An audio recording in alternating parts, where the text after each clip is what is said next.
যদি আজ শহীদ হই তবে আমার নিথর দেহটা রাজপথে ফেলে রাখবেন। ছাত্র সমাজ যখন বিজয় মিছিল নিয়ে ঘুরে ফিরবে তখন আমাকেও বিজয়ী ঘোষণা করে দাফন করবেন। একজন পরাজিতের লাশ কখনো তার মা বাবা গ্রহণ করবে না। কে জানতো একদিন পরেই নিজের দেয়া এই ফেসবুক পোস্ট সত্যি করে না ফেরার দেশে পাড়ি জমাবেন শিক্ষার্থী আবু সাইদ। বন্দুকের নলের সামনে এভাবেই বুক পেতে দিয়েছেন রংপুরের শহীদ আবু সাইদ ভাই। রংপুরের কোটা আন্দোলনকারীদের সঙ্গে সংঘর্ষে নিহত বেগম রোকেয়া বিশ্ববিদ্যালয়ের শিক্ষার্থী আবু সাইদ ছিলেন পরিবারের সবার ছোট। 6 ভাই ও 3 বোনের মধ্যে আবু সাইদের শিক্ষা জীবন ছিল সবচেয়ে উজ্জ্বল। ছেলের এমন মৃত্যু কোনোভাবেই মেনে নিতে পারছেন না পরিবারের সদস্যরা। অঝরে কাঁদছেন বৃদ্ধ বাবা। পরিবারের সবার আর্তনাদে ভারী হয়ে উঠেছে তার বাড়ির পরিবেশ।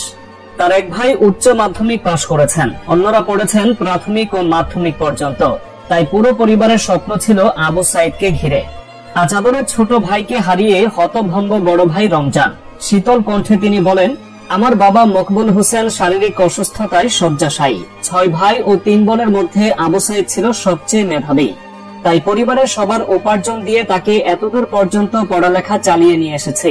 একদিন সে অনেক বড় হবে, সমাজে প্রতিষ্ঠিত হবে, সে আশা ছিল। আদরের ছোট ছেলের মৃত্যুর খবরে পাগল প্রায় মা মনোয়ারা বেগম। কান্নায় ভেঙে পড়ছেন, বারবার মূর্ছা যাচ্ছেন। অকালে মৃত্যুতে শোকে স্তব্ধ পুরো গ্রাম।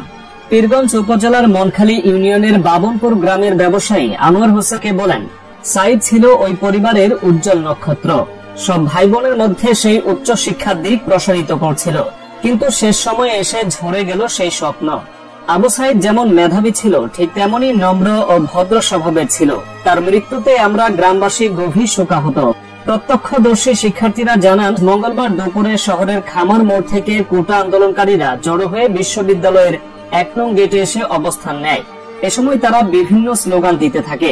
এক পর্যায়ে শিক্ষার্থীরা ক্যাম্পাসে প্রবেশের চেষ্টা করলে পুলিশ বাধা দেয়। এ সময় বিশ্ববিদ্যালয় শাখা ছাত্রলীগের সঙ্গে মহানগর ছাত্রলীগের নেতাকর্মীরা যুক্ত হয়ে আন্দোলনকারীদের ধাওয়া করতে থাকে। আন্দোলনকারীরাও পুলিশ এবং ছাত্রলীগকে ধাওয়া করতে থাকে।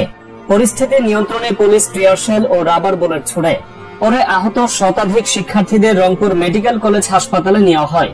হাসপাতালে নিয়ে গেলে কর্তব্যরত চিকিৎসক আবু সাইদকে মৃত ঘোষণা করেন।